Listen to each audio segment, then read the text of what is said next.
Pemirsa, Wakil Presiden Republik Indonesia ke-10 dan ke-12 Yusuf Kala menerima penghargaan dari Majelis Ulama Indonesia di Jakarta. Dalam pidatonya, Yusuf Kala menyinggung ketidakadilan terkait konflik di Indonesia, Myanmar hingga Palestina. Bismillahirrahmanirrahim. Assalamualaikum warahmatullahi wabarakatuh. Alhamdulillahirrabbilalamin. Wassalatu wassalamu ala asyrafil anbiya'i wal mursalin sayyidina Muhammad wa ala alihi wa sahbihi ajmain. Yang saya hormati dan muliakan Bapak Ketua Majelis Ulama Indonesia, Bapak Kiai Haji Anwar Iskandar. Yang saya hormati Ibu Retno Marsudi, Menlu kita yang luar biasa, Pak Kiai Nur Ahmad, Ketua Bokos, dan para pimpinan MUI, serta para duta besar yang hadir, hadirin hadirat yang saya hormati. Pertama-tama marilah kita semua menyampaikan rasa duka cita atas segala korban konflik. Semoga Allah Subhanahu wa taala mendapat sebagai syahid tempat yang baik di sisinya. Dan juga dalam kesempatan ini saya ingin menyampaikan terima kasih kepada MUI yang telah memberikan penghargaan kepada saya berdua dengan Ibu Retno atas upaya-upaya kita semua. Dan upaya itu tidak terlepas daripada doa dan juga dorongan daripada bapak-bapak dan seluruh masyarakat Indonesia untuk melaksanakan baik ajaran agama, mendamaikan orang yang berkonflik. Menurut hadis, lebih tinggi amalannya dibanding salat, zakat, dan puasa. Begitu saja. Jadi sungguh mulia pekerjaan-pekerjaan yang kita lakukan itu. Karena itulah maka upaya ini tentu haruslah kita juga sesuai dengan konstitusi kita. Kita harus tertuju dalam perdamaian dunia. Dari pengalaman kita baik dalam negeri dan luar negeri, di Indonesia selama merdeka ada 15 konflik besar. Dan 10 diantaranya itu terjadi karena ketidakadilan. Ketidakadilan ekonomi, ketidakadilan sosial, ketidakadilan politik. Jadi apa yang disampaikan tadi bapak-bapak bahwa ketidakadilan lah juga disampaikan oleh cucu-cucu kita tadi, itu masalah keadilan. Karena itulah maka kita semua harus berupaya dengan baik. Konflik di Aceh, konflik di tanah yang lainnya, Poso, Ambon, seluruhnya itu ketidakadilan. Juga konflik di negara-negara Islam, di negara berpenduduk Islam, mulai daripada di Indonesia, di Thailand, di Myanmar, Rohingya, di Pakistan, India, di Afghanistan, dan di Palestina. Semua adalah peninggalan akibat kolonial. Bom waktu yang diberikan oleh para penjajah negara-negara barat pada masa lalu. Semua itu. Dan itulah yang terjadi pada dewasa ini. Konflik dengan dibarengi oleh peninggalan kolonial. Apa yang terjadi di Palestina awalnya hanyalah karena Menlu Inggris membagikan batas yang ditentukan saja dalam satu kertas, dan pada ujungnya seperti sekarang konflik di Myanmar hanyalah karena mendatangkan orang oleh Inggris dan sebagainya.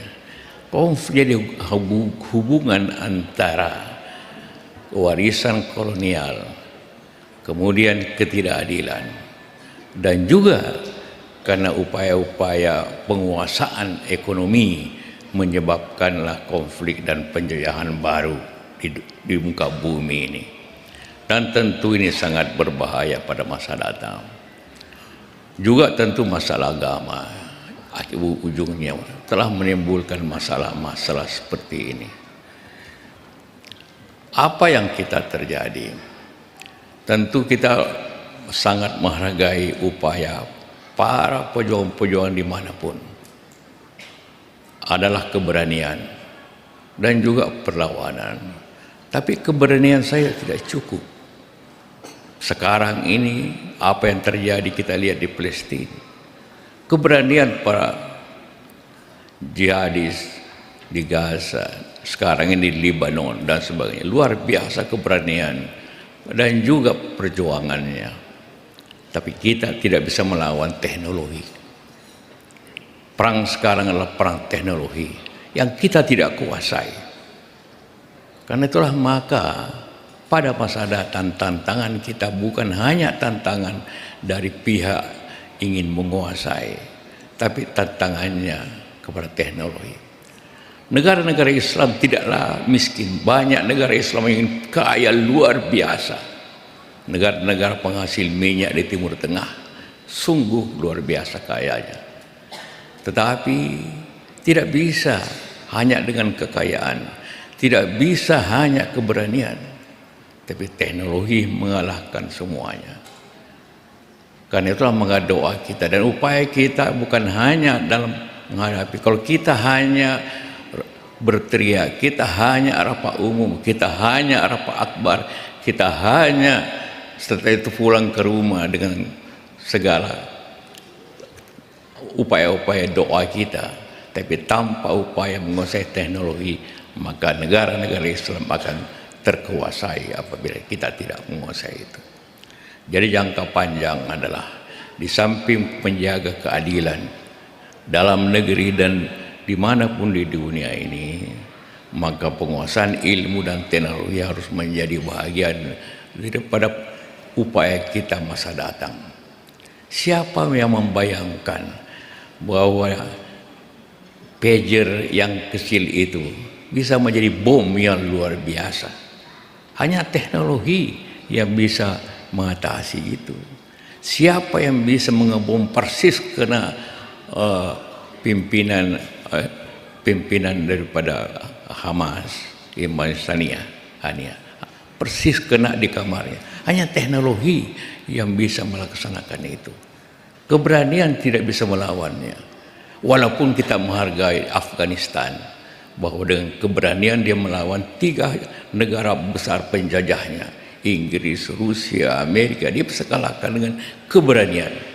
Jadi keberanian, penguasaan teknologi, keadilan, itulah yang dapat menjadikan dunia lebih damai apabila kita terkebelakang. Tapi semua itu juga didasari kemampuan ekonomi. Tidak ada negara yang punya teknologi yang lebih tinggi apabila ekonominya tidak. Jadi semua masalah ini saling terkait. Tidak bisa hanya kita katakan, mari kita perang, beli senjata. Tidak. Semua terkait kemampuan ekonomi satu negara, pendidikannya yang kuat, teknologinya dia kuasai, kemampuannya untuk berperang, dan keadilan bangsa dunia inilah yang dapat mengatasi, menjadikan dunia ini lebih baik. Karena itulah khususnya bagi kita semua bangsa ini, Majelis Ulama dan kita semua, untuk turut serta dalam memajukan bangsa ini dengan penguasaan ekonomi, memperbaiki keadilan bangsa ini yang sangat timpang. Indonesia ini salah satu negara yang sangat timpang ekonominya dibanding dengan bangsa-bangsa lain. Karena itulah kita harus perbaiki.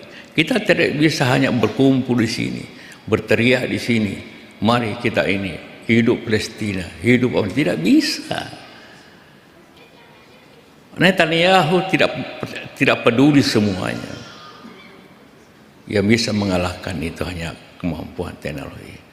Saya katakan, yang bisa menghentikan perang di Palestina hanya 3 orang di dunia ini. Ialah Netanyahu, Yahya Sinwar sekarang Hamas, dan Presiden Amerika, siapapun presiden itu. Hanya 3 orang. Tidak ada negara lain yang bisa mendamaikan tanpa 3 orang ini. Sebenarnya tidak banyak. Marilah kita semua bekerja. Suatu negara tidak diabaikan apabila tidak punya kemampuan ekonomi yang kuat, tidak punya kemampuan pertahanan yang kuat, dan keberanian yang kuat. Itulah masalah yang kita akan hadapi dan kita harus perbaiki. Kenapa saya selalu bicara tentang pendidikan yang baik? Karena itulah yang dapat mengatasi masalah kita masa datang. Dan itulah menjadi modal negara siapapun untuk hidup damai, hidup dan melawan ketidakadilan dunia ini. Semoga kita semua pada hari ini bersama-sama untuk hal tersebut. Terima kasih. Wabillahi taufiq hidayah. Wassalamualaikum warahmatullahi wabarakatuh. Waalaikumsalam warahmatullahi wabarakatuh. Terima kasih Bapak Dr. Haji Muhammad Yusuf Kalla. Ikuti terus berita menarik dan terupdate lainnya dengan cara like dan share seluruh akun BITV. Saya Kiki Anggriani pamit undur diri dari hadapan Anda. Terima kasih, sampai jumpa.